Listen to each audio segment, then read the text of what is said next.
एक समय की बात है। एक छोटे शहर में जॉर्ज अपने परिवार के साथ रहा करता था।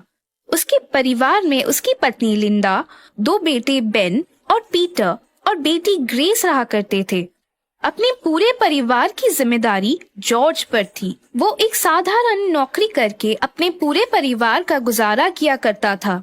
जॉर्ज हर रोज सुबह जल्दी काम पर जाता था और देर रात को घर आता था। एक दिन ग्रेस अपनी माँ से, माँ, पिताजी को कब छुट्टी होगी? हमारी और उनकी मुलाकात तो होती भी नहीं है। हमें उनके साथ खेलना है, बहुत सी बातें करनी है। बेटा, पिताजी बहुत मेहनत करते हैं और हमारा पूरा परिवार चलाते हैं। हाँ माँ, हमारा भी बहुत मन करता है पिताजी से मिलने का, उनके साथ बातें करने का। लेकिन वो सुबह जल्दी जाते हैं और देर रात घर आते हैं। हाँ भैया, लेकिन पापा मेहनत करते हैं, इसलिए हम घर में आराम से रहते हैं और अच्छे स्कूल में भी जाते हैं। पीटर बहुत ही समझदार लड़का था। बच्चों की बात सुनकर लिंडा को बुरा लगता था, लेकिन वो कर भी क्या सकती थी, क्योंकि परिवार बड़ा होने के कारण उनको बहुत कठिनाइयों का सामना करना पड़ता था। जॉर्ज को हमेशा लगता था कि जिस तरह से उसका बचपन बीता, उस तरह की कठिनाई उसके बच्चों की जिंदगी में ना आए। उस दिन जॉर्ज देर रात को घर आता है और तभी लिंडा, सुनो, आप थोड़ा जल्दी घर आया करो, बच्चों को भी आपको मिलने का मन करता है।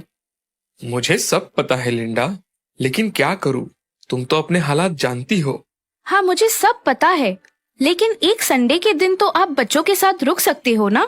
जी, मैं जरूर कोशिश करूँगा। ऐसे ही कुछ दिन बीत जाते हैं। जॉर्ज की मेहनत और काम के प्रति लगन देखकर उसको प्रमोशन मिल जाता है। अब उसकी तनख्वाह भी बढ़ चुकी थी। अब जॉर्ज बच्चों की और भी ख्वाहिशें पूरी करने की कोशिश किया करता था। इसीलिए जॉर्ज अब और मेहनत करने लगता है। एक दिन, माँ, अब मेरा बर्थडे आने वाला है, पापा आएंगे ना? मुझे मेरा बर्थडे पापा के साथ ही मनाना है। हाँ बेटा, जरूर। उस दिन जॉर्ज घर आता है। सुनो, आने वाली 10 तारीख को ग्रेस का बर्थडे है और वो अपना बर्थडे आपके साथ ही मनाना चाहती है। मुझे कुछ नहीं सुनना, आप उस दिन जल्दी घर आना। हाँ, तुम चिंता मत करना, मैं वक्त पर पहुंच जाऊंगा। और हाँ, ये लो मेरा कार्ड। ग्रेस के लिए तुम्हें जो खरीदना है वो तुम खरीद लेना। जॉर्ज अपने काम में इतना व्यस्त हो गया था कि उसे अपने बच्चों और पत्नी का बर्थडे भी याद नहीं रहता था। उसके लिए अब पैसे कमाना ही सब कुछ था।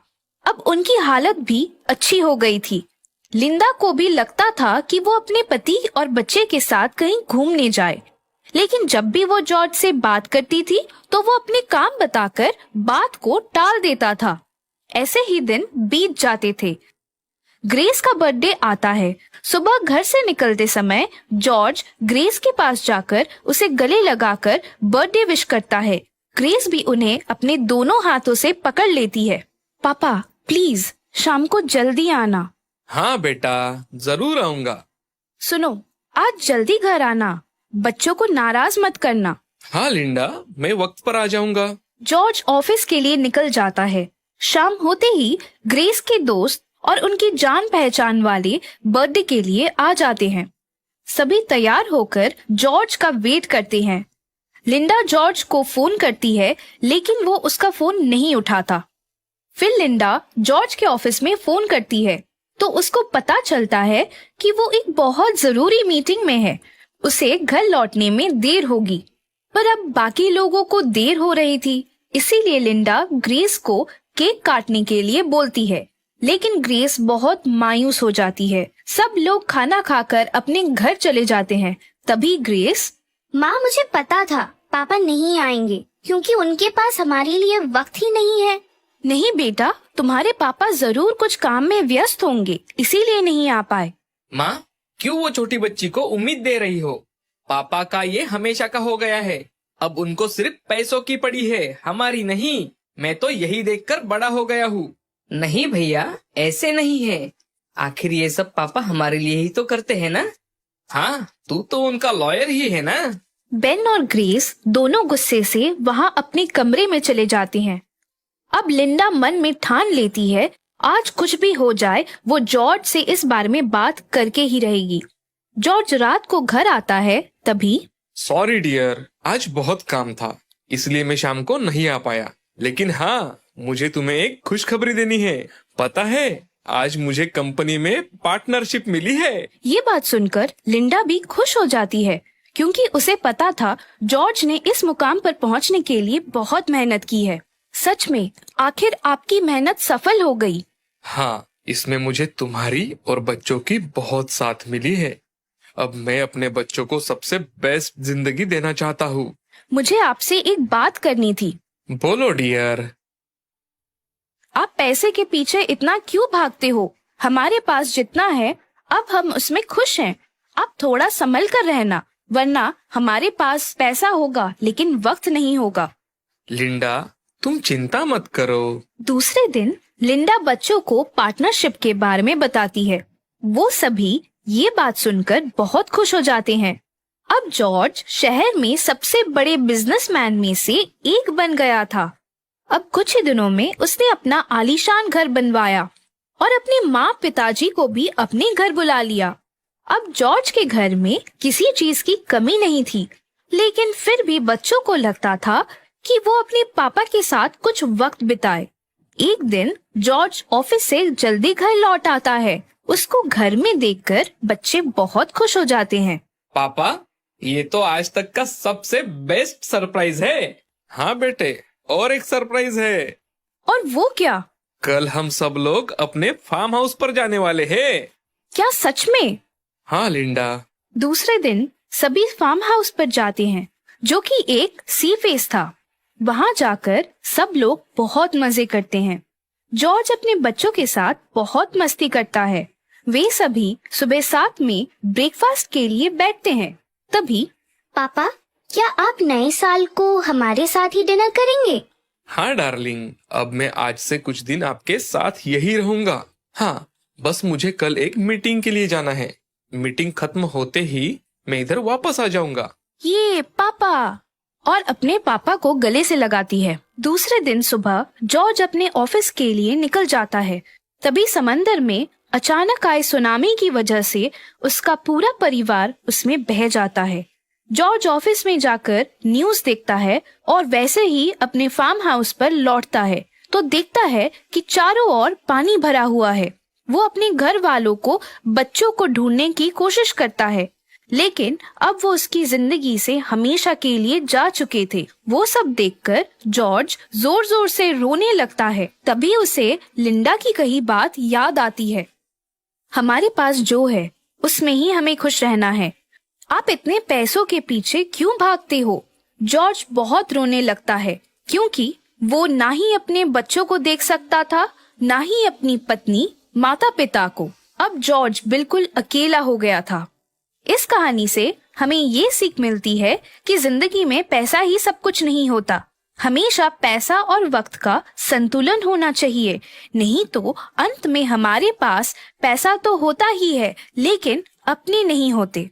एक समय की बात है। लिकॉक नाम के गांव में जॉर्ज नाम का एक किसान रहता था, जो अपने घर से दूर एक अमीर आदमी के खेत में काम करता था।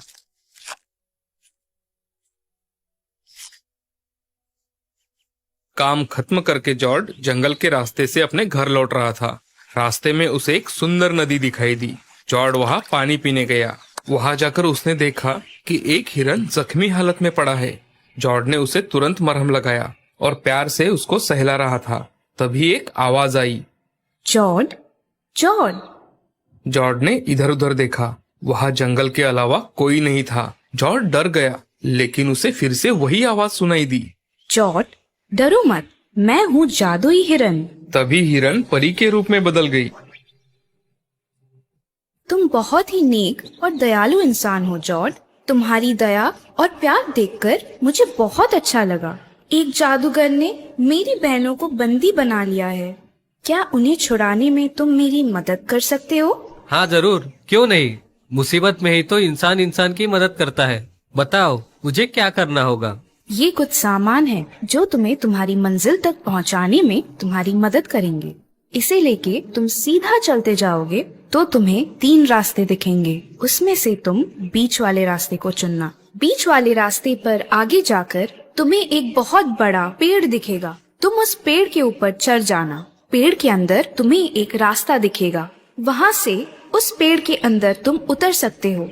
अंदर उतरने के बाद तुम्हें सोने और चांदी का एक खजाना दिखेगा, लेकिन खजाने पर एक बहुत बड़ा और डरावना सा सांप दिखेगा। तुम उससे घबराना नहीं। मेरे दिए हुए सामान में एक चूहा है, तुम उसे सांप की तरफ छोड़ देना। सांप तुरंत चूहे का पीछा करेगा। जैसे ही सांप वहाँ से निकलता है, तुम खजाने पर मेरे दिए हुए सामान में जो मिट्टी है उसे फूंकना। खजाना छोटा हो जाएगा। उसे तुम अपनी जेब में डाल के सामने वाली गुफा में चले जाना। वहाँ तुम्हें एक पुरानी पेटी मिलेगी, तुम उसे लेकर वापस यहीं आ जाना। परी का दिया हुआ सामान लेकर जॉर्ज चल पड़ा। जॉर्ज सबसे पहले पेड़ के अंदर उतर गया तो उसे सच में बहुत ही बड़ा और भयानक सांप दिखाई दिया। उसकी आंखें लाल थी, नाक से जहर का धुआं निकल रहा था। उसे देखकर जॉर्ज डर गया, लेकिन तभी उसे चूहे की याद आई। उसने तुरंत चूहा सांप की ओर छोड़ा तो सांप चूहे का पीछा करते हुए निकल गया। जॉर्ज ने खजाने पर मिट्टी को फूंक दिया तो खजाना सच में छोटा हो गया। जॉर्ज उसे जेब में डालकर सामने वाली गुफा में गया। वहाँ से पुरानी पेटी लेकर तुरंत परी के पास गया।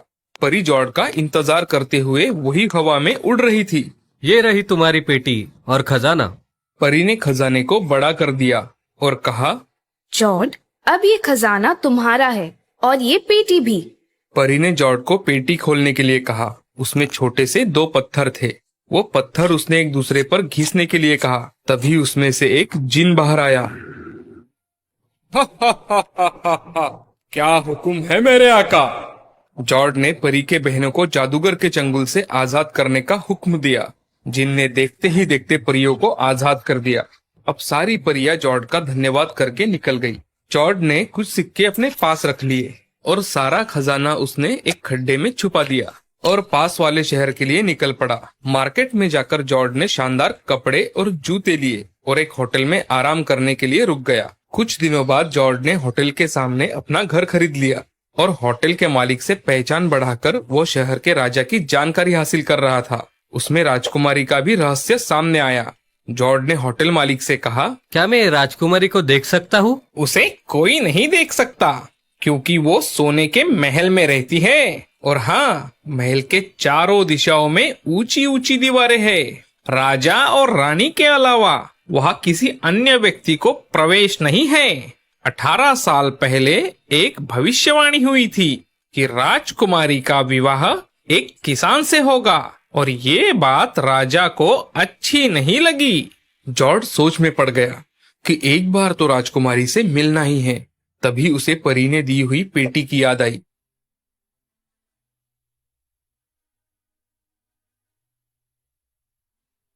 रात होते ही उसने पेटी खोली।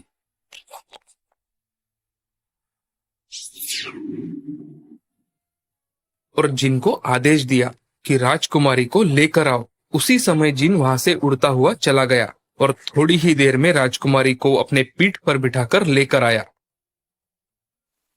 राजकुमारी सच में बहुत ही सुंदर थी। जॉर्ज राजकुमारी को देखता ही रह गया। उसने राजकुमारी के सामने घुटने टेके और राजकुमारी का हाथ चूम लिया। दूसरे ही पल जिन राजकुमारी को लेकर महल वापस चला गया।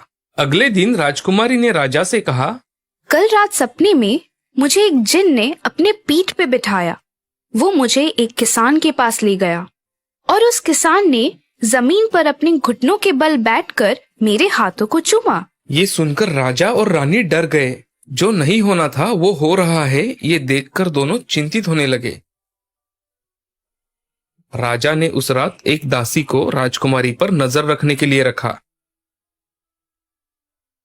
उस रात जॉर्ज ने फिर से जिन के पास राजकुमारी को लेके आने का आदेश दिया। जिन राजकुमारी को अपने पीठ पर लेकर महल से निकला तो दासी ने उसे देखकर जिन का पीछा करना शुरू कर दिया।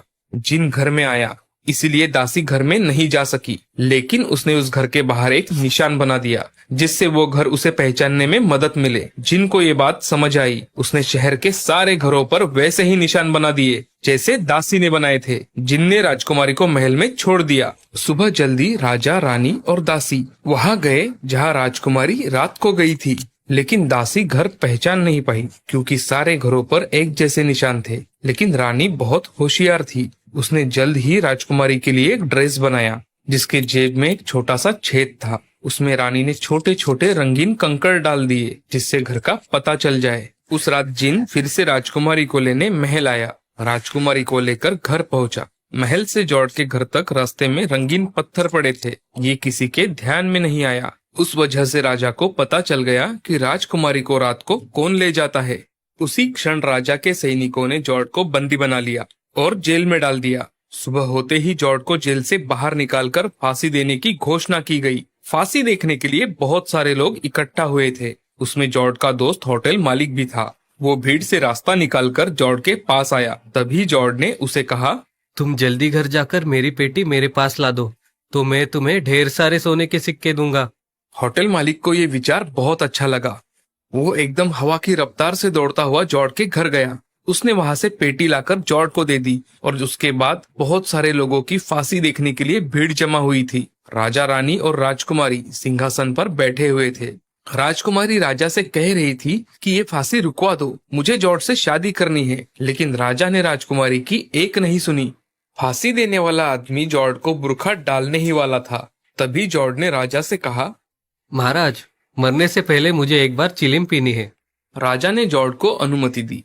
उसी क्षण जॉर्ज ने पेटी से पत्थर निकाले और एक दूसरे पर घिसे तो वहां बहुत बड़ा धुआं निकला और वहां से जिन बाहर आया। जॉर्ज ने जिन को सारे सैनिकों को बंदी बनाने का आदेश दिया। राजा, रानी और सारी प्रजा डर के मारे कांपने लगी। अब राजा ने भी हार मान ली और राजकुमारी का विवाह जॉर्ज के साथ कर दिया।